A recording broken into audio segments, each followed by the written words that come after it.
dias que a gente se sente tão triste, tão desanimado, é tão difícil sair da cama. Dias que a gente sente que precisa recomeçar, mas não consegue. Dias em que a nossa vida está simplesmente cinza, assim como esse dia. Numa época em que a coisa mais constante é a mudança, é necessário que você e eu aprendamos a lidar com frustrações, términos e recomeços. É preciso aprender a terminar, superar e recomeçar. Mas quem foi que disse que recomeçar é sinônimo de tristeza? Recomeçar pode ser simplesmente uma oportunidade para que você cresça, aprenda e viva uma vida nova. Como diz o texto de um autor desconhecido, onde você vê um obstáculo, alguém vê o término da viagem e outro vê uma chance de crescer. Onde você vê um motivo para se irritar e alguém vê a tragédia total, outro vê uma prova para a sua paciência. Onde você vê a morte, alguém vê o fim e outro vê o começo de uma nova etapa. Dizem que o povo brasileiro é o povo que não desiste nunca, que levanta, sacode a poeira e dá a volta por cima. E até mesmo na Bíblia existe uma mensagem interessante e especial para os recomeços. Ela está em Isaías 43, versículos 18 e 19. Diz assim: não vos lembreis das coisas passadas e nem considerareis as antigas. Eis que faço uma coisa nova, agora está saindo à luz. Porventura não a percebeis? Eis que porei um caminho no deserto e rios no ermo. Muitas vezes estamos tão fixamente ligados ao passado que esquecemos de nos aperceber das coisas que vêm para diante de nós, que muitas vezes são coisas maravilhosas.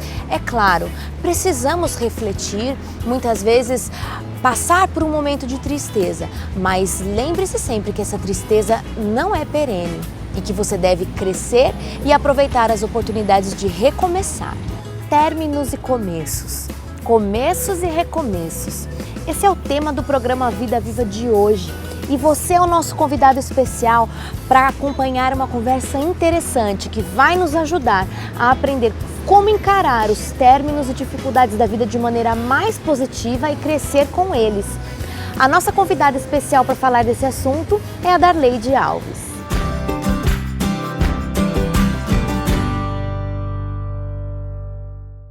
É sempre uma alegria receber você no programa Vida Viva, viu?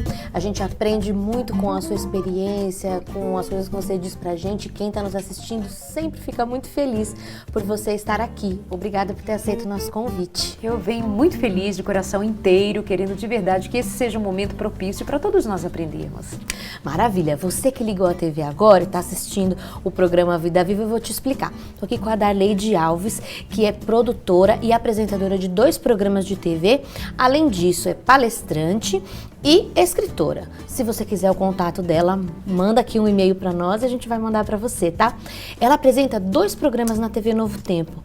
Um programa que é sobre relacionamentos, chama-se Consultório de Família, e tem um outro que fala sobre sexualidade, que chama Sem Tabus. E já vou falar sobre o livro, e a gente vai falar mais sobre essa mulher que é multifuncional, viu? Uma bênção na mão de Deus, viu? Darleide, nosso tema de hoje é sobre términos e recomeços. Não dá pra gente deixar de falar de frustrações, porque o término normalmente traz frustrações, se não é a gente que termina, né? Se a gente é a parte que com quem se terminou, né? E da onde vem a dificuldade de lidar com as frustrações da vida? Esse tema ele é muito abrangente, né? Porque ele pode se referir a relacionamentos, como a términos e recomeços em outras áreas, como por exemplo um trabalho, um curso, e eu agora vou recomeçar por onde. E essas dinâmicas da vida, elas precisam ter início em sua aprendizagem lá no comecinho da vida. Por isso que é sempre importante a gente falar para os pais de como eles ensinam as crianças a lidarem com as frustrações. Muitas vezes os pais, nós queremos, por muito amor, por muita atenção, por muito cuidado, atender a todas as necessidades do filho a qualquer momento, ainda quando ele está chorando, para a próxima mamada, e você não pode deixá-lo chorar. Até ali, o bebezinho no colo, É preciso deixá-lo chorar um pouco, é preciso deixá-lo desejando um pouco, é preciso deixá-lo aprender que existe um espaço entre ele desejar e ser atendido. Porque todas as vezes que nós ensinamos a desejou, tem de pronto a resposta, Uma lição de então ao paciência, longo né? da vida ele vai ser impaciente, ansioso. Como assim não me atendem? Produz revolta, produz angústia. Como assim? Porque o mundo não para atender as nossas necessidades na hora que a gente precisa. Então, pais, por favor, olhem para os filhos, deixe-os esperar um pouquinho, deixe-os conviver com a frustração um pouquinho, porque lá na frente, ao longo da vida, as frustrações grandes e importantes precisam ser consideradas e a gente precisa ter maturidade para lidar com elas. E algumas coisas que simplesmente não vão acontecer, né? Sim. O filho quer, mas o pai não pode dar. A gente... Talvez, até vou ver a sua opinião sobre esse assunto. Você acha que essa dificuldade de lidar com a frustração também esteja no fato de os pais, muitas vezes, pelo fato de ficarem pouco com os filhos, acabam dando sempre lá um agradinho, um presente, numa forma de substituir a atenção e o amor que eu deveria dar com a minha presença, mas porque trabalho demais ou com corre da vida acabo não dando? Tem a ver, sem sombra de dúvidas tem a ver. Os pais ficam em dívida com os filhos e eles pagam essa dívida de tempo, de afeto, de atenção em quantidade e eles querem dar qualidade e quantidade em forma de coisas, em forma de liberação, de uma liberdade que parece esse filho que está sendo compensadora de alguma outra parte que lhe falta. E por falar em começos e recomeços também tem muito a ver com pais que não se prepararam para ter filhos além do status. Tem pessoas que têm filhos hoje para marcar o status de ser pai e mãe e não paga o preço da responsabilidade de ser pai e mãe, de olhar esse filho mais que um bonequinho, uma bonequinha que eu visto, que tá na modinha, que é bonitinho, que eu fotografo e faço posts lindos nas redes sociais. E isso precisa ser considerado. Filho dá trabalho, sabe? Eu costumo dizer que os pais, as pessoas que são preguiçosas, elas não podem ser pais, porque ter filho é exigente, precisa ter tempo para levantar, precisa ter paciência para cuidar, precisa se entregar. E para ensinar a respeito de frustração, precisa ter o cuidado, um olhar mais adequado para saber, eu estou negando tal pedido do meu filho com um porquê, com uma razão. E não é uma razão imediata, é uma razão para o resto da vida. Isso é para gente inteligente. Preparar para a vida, né? Agora, imagine que quem possa estar nos assistindo, às vezes se formou por pais que talvez não tenham muito se preparado para esse momento, de modo que ele se tornou um jovem, se tornou às vezes um adulto que não sabe lidar com a frustração.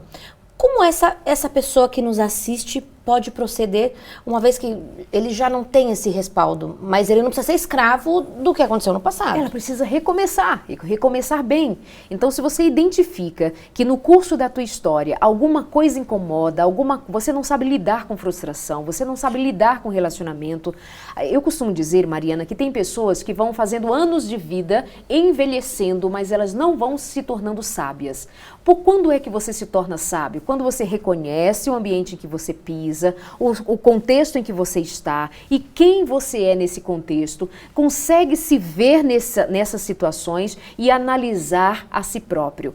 Você analisa que é uma pessoa que não sabe lidar com frustrações, não aceita o não do namorado, não aceita o não da esposa, não aceita o não de ninguém. As coisas precisam prevalecer da maneira como você determina, como você pré-julga. Você está equivocado. Então, por onde você começa? Vamos zerar, vamos queimar essa ponte, o que você viveu até agora e vamos retomar a vida. Por onde você recomeça? Treinando. Você precisa treinar a engolir os nãos da vida e dar uma nova modelagem para essa perspectiva de vida. A gente fica muito focados, as coisas só funcionam se for assim, só me serve se for desse jeito, meu marido só me ama se ele me der provas assim, meu namorado só me ama se ele me der provas de tal maneira, e as pessoas não respondem de acordo com a nossa expectativa. O que está errado? É com o outro ou é com a minha expectativa? A verdade é que nem só o fim fica difícil, o intercurso já é. Exatamente. Quando chega o rompimento de uma relação, ou chega a dispensa de um trabalho, ou chega qualquer situação que ponha fim e exija um novo recomeço, você é tão imaturo, você é tão despreparado para lidar com recomeços que você se desespera, se desescabela, culpa os outros, se torna uma pessoa frustrada, magoada, irritada, uma má companhia para a vida e para todos. Então, essa necessidade de saber colocar fim a situações específicas e recomeçar é uma das grandes provas de que se nós somos maduros ou imaturos. Fala para nós agora um pouquinho sobre, na verdade, os relacionamentos na juventude. De repente a gente tem algum adolescente que tem o primeiro namorado, a primeira namorada, e ele depositou todas as expectativas nesse relacionamento. Como é que a gente pode ajudar esse adolescente ou esse jovem que começou a namorar, mas não deu certo o relacionamento? As situações na vida, e muitas delas, são situações que não nos permitem refazê-las. Voltar atrás e mudar. O relógio da vida não permite muito isso a nós. Mas o que permite a nós termos consistência na vida é justamente saber quem eu sou. É muito difícil pedir para um adolescente, por exemplo, pensar sobre quem ele é, né? Principalmente quando ele não tem um lastro de família que dê a ele suporte de valores. Mas vamos adiantando mais um pouquinho e digamos que ele já esteja um pouquinho mais adiantado na idade, mais jovem, enfim. Terminou um relacionamento, frustrou, chorou, me deixou, abandonou, ó céus, ó vida, sofreu, doeu, dói. E a gente precisa saber que dor não nos permite fugir para muito longe dela. Onde você vai, você a leva no corpo, na alma, nos sentimentos, nos pensamentos. Viva a sua dor. Mas quando você sabe quem você é, quando você sabe quais são seus valores e que você está acima até do conceito que o outro lhe deu. Eu tô terminando com você porque você não é para mim. Eu tô terminando com você porque porque eu quero alguém melhor que você. Sabe, a gente se sente o último, a baratinha perdida quando o outro te deixa. É normal, mas aí você para e pergunta, vou chorar? Vou chorar. Ok, chora, chora, chora. Sabe quanto tempo você vai me dar para chorar? Se der um tempo, eu vou chorar hoje o dia inteiro, mas amanhã eu vou levantar e vou lutar pela vida. O choro pode durar uma noite. O que não pode é a gente ser tão imaturo ao ponto de achar que o fim de um relacionamento é o fim da vida. Que o fim de uma história é o fim de tudo, que o fim de um emprego é uma incompetência para todas as outras áreas da vida. É só isso que a gente precisa saber. Quem eu sou, meus valores, minhas competências, minhas qualidades e a força que eu tenho para recomeçar. Então você aconselha a viver esse momento de luto mesmo, precisa. Pelo que você está dizendo. Precisa. Se você não sofre, você vai querer ir na farmácia e tomar uma pílula para passar a sua dor. E não existe remédio para aliviar a dor. Então a gente precisa ser mais preenchido, a gente precisa ser mais cheio de quê? De valor, de competências que são de dentro para fora e que seja o máximo independente do que o outro me ofereça. Tem mulheres que dependem muito do marido para ser quem são. Tem homens que dependem muito da mulher para ser quem são. Pais que dependem dos filhos para ser quem são. A gente precisa ser inteiro sem os outros, para que quando os outros façam parte da nossa existência, eles venham coroar com excelência. Isso acontece muito com mães quando os filhos vão crescendo, vão para a faculdade ou casam, né? Porque às vezes a mulher ela deixa de ser um ser humano e passa a ser só mãe, não é? Aí a gente entra numa questão que dá outro problema, um outro programa, é uma questão importante. A gente idolatra muito pessoas, momentos, situações. A gente idolatra. Eu repito, tem esposas que idolatram o marido. Não vivo sem ele. E ela mendiga amor, assim como há homens também pedindo esmolas de amor, esmolando. Ninguém pode chegar ao nível de pedir esmolas de amor. Amor, a gente conquista, recebe, entrega, ele é leve, ele flui, ele acontece, porque ele flui de mim. Só que muitas vezes nós estamos aqui falando para pessoas que são frustradas nas suas relações anteriores e elas desacreditam no amor, elas são frustradas no amor e elas acham que não existe amor, passam a negar a existência de amor. Então elas se tornam fracas, frágeis. E aí quando ela encontra alguém que elas podem se agarrar, ela diz, eu não vivo sem esperança, ela. Né? Eu não vivo sem ele. Então tem aquela menina lá com 15 anos, terminou, era o homem da minha vida. Ela só tem 15 anos. Ela não pode acreditar que o homem da vida dela, que a vida acabou aos 15 anos de idade. Mas aí a outra está dizendo assim, Darleide, eu tenho 49 e meu marido me trocou por uma garotinha de 23. Recebi um caso desses há poucos dias. E aí o mundo dela acabou. Não, sua vida não acabou. A vida não termina aos 49 anos de idade. Isso não é verdade. Então vamos lá, vamos recomeçar. Agora você é uma mulher madura, você tem estrutura para dar um norte para a sua própria vida, mas você precisa decidir. Eu tenho possibilidade possibilidade de cura. Tenho. E por falar em amor e cura, é? nós vamos falar sobre esse livro aqui. Não falei pra vocês que ela é escritora? Ela lançou, quanto tempo faz, Darleide? Tem 1 mês e meio. Ó, recente, fresquinho, o livro Amor e Cura.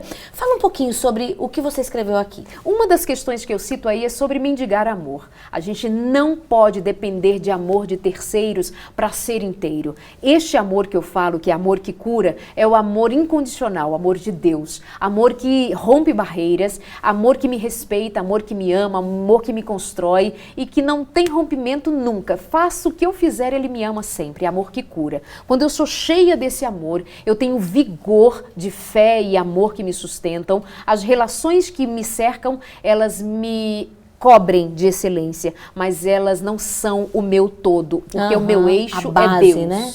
Que maravilha. E quem quiser adquirir e ler Amor e Cura, como é que faz? Primeiro que é uma pessoa de muito bom gosto e pode encontrá-lo no site autorias.com ou falar comigo nas redes sociais, no Face, por exemplo. Maravilha. Darleide, eu queria que você mencionasse sobre essas pessoas que já, para curar essa dor, acabam engatando num outro relacionamento que às vezes é uma coisa frequente de ver, né? É uma forma de recomeçar. Bola pra frente. Tem gente assim, eu não sei ficar sozinha, né? Não consigo ficar sozinha.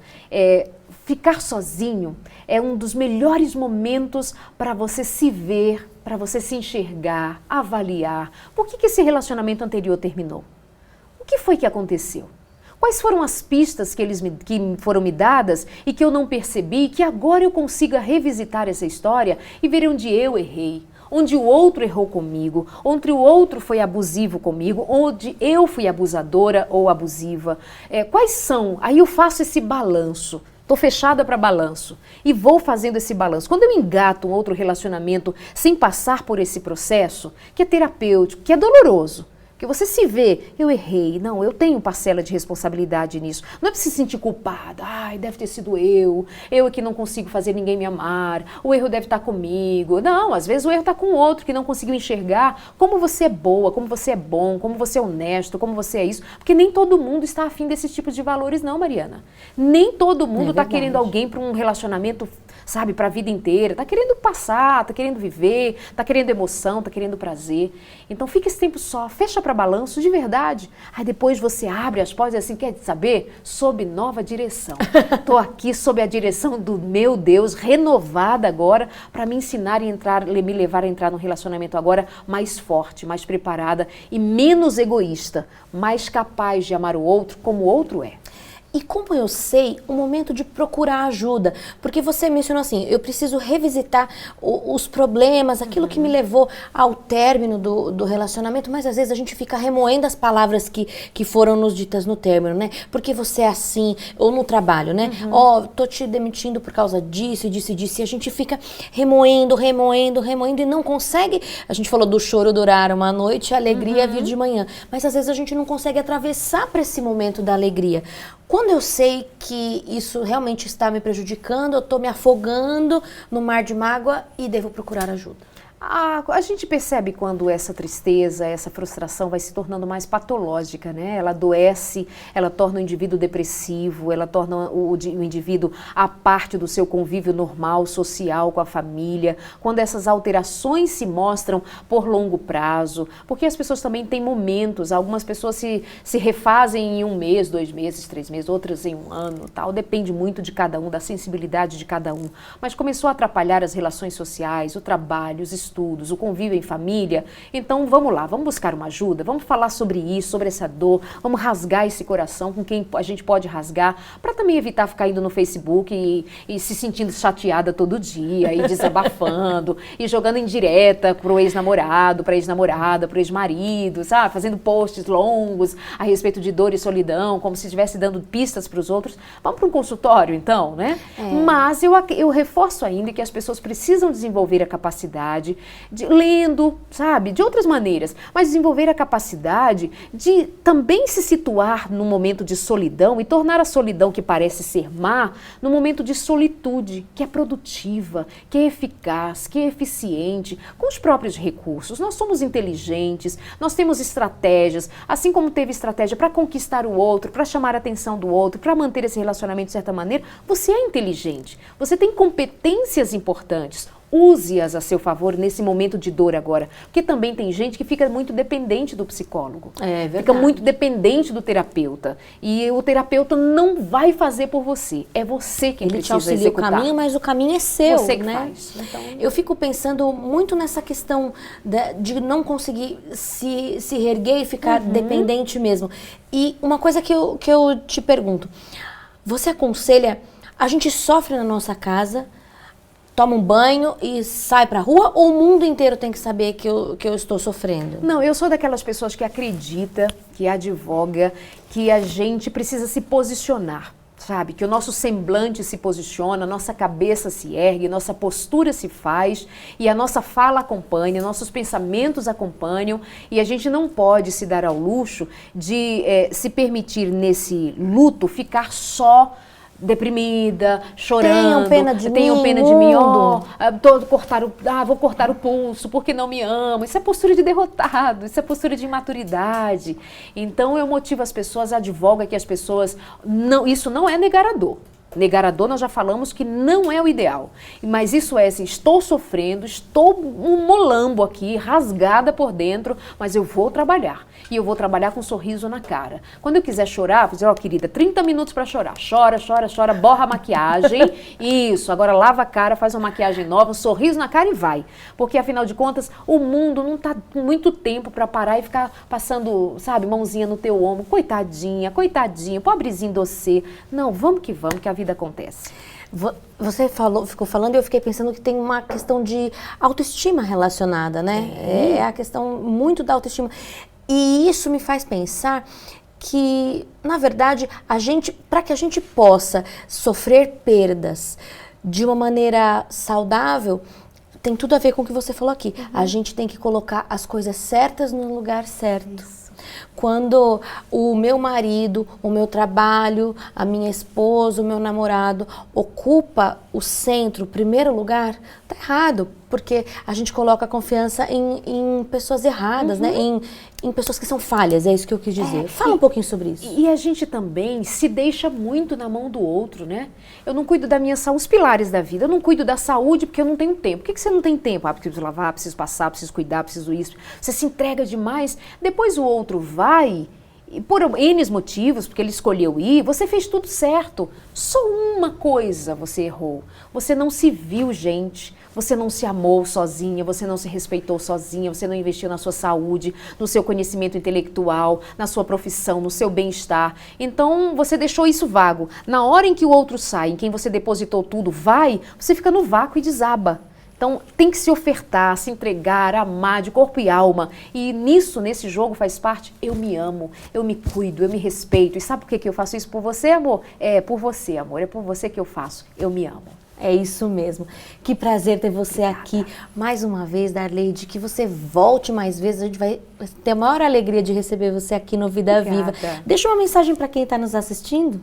Ame-se. Você só sabe se amar do modo correto, sem a capa do egoísmo, se você se permitir ter o coração preenchido do amor de Deus. Amor que você só conhece andando com Ele, bem de perto. É isso mesmo. Nós queremos fazer o convite para você que de repente ouviu e essa mensagem tocou você, precisa de restaurar a sua vida, restaurar o seu coração, as suas emoções. Venha nos conhecer. Nós estamos aqui na Igreja Adventista do Sétimo Dia em São Caetano e nós falamos sempre sobre isso, para que as coisas que a gente fala aqui, que o Senhor ocupe o primeiro lugar na sua vida, e aí você vai ver que as outras coisas, pode doer, pode chorar, mas as coisas vão tomando o seu lugar. E eu quero fazer um outro convite para você. Converse conosco, mande a sua dúvida, a sua sugestão de pauta aqui para o nosso e-mail e mande também um pedido. Ó. Nós temos um presente para você. Viva com esperança. Nós desejamos que isso seja realidade na sua vida, viu? E que você possa ter uma vida plena. Assista agora uma mensagem espiritual feita com todo carinho para você.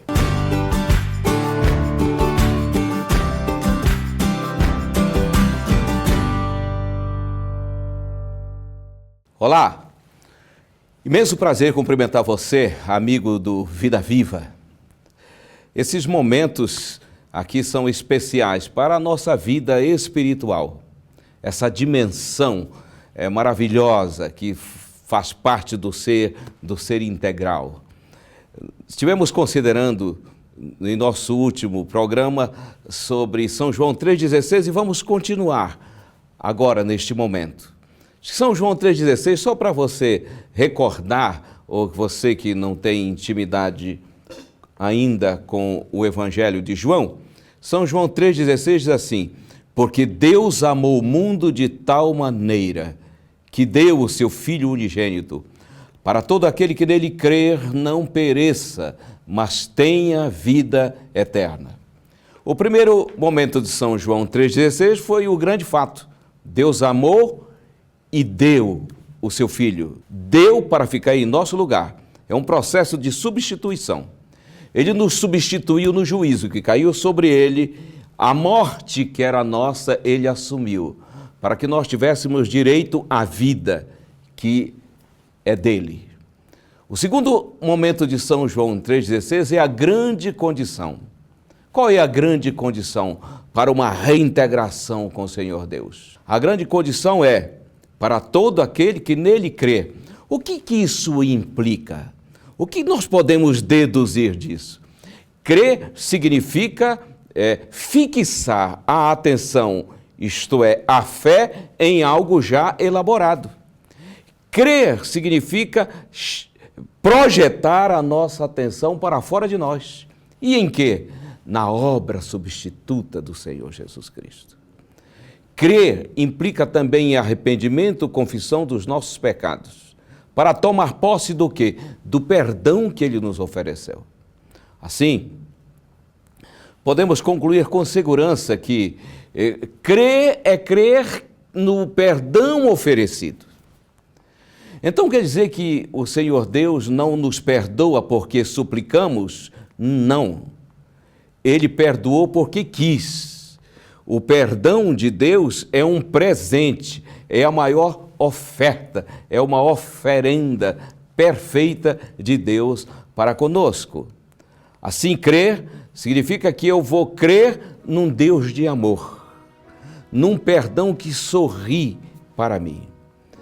Isso implica, evidentemente, numa confissão dos nossos erros, da nossa vida pregressa e tomar posse disso. O Senhor Deus não perdoa uma pessoa porque ela suplica como se fosse uma conquista da sua humilhação. Não. O Senhor Deus só acredita um perdão que já existe. Ninguém comove Deus a perdoar. Ele perdoou porque quis. Mas tem mais. Deus não apenas perdoou porque quis. Ele perdoou porque é amor. Mas veja só, Ele não só perdoou porque quis, Ele não só perdoou porque é amor, Ele perdoou porque conquistou o direito de perdoar. Como que Ele conquistou o direito de perdoar? Ficando em nosso lugar, pagando a dívida que era nossa. Olha que bela notícia. Assim, a grande condição é que pela fé no Filho de Deus, em arrependimento e confissão dos meus pecados, sejam eles quais forem, quais tenham sido, a abundância deles, isso pouco importa. O que o Senhor quer de nós é uma contrição feliz por ter compreendido o seu imenso perdão. Tomar posse do perdão oferecido através do arrependimento e confissão dos pecados. Esta é, com certeza, o maior achado. Este é o maior achado que um ser humano pode ter nesta terra. Obrigado por mais essa companhia aqui no Vida Viva.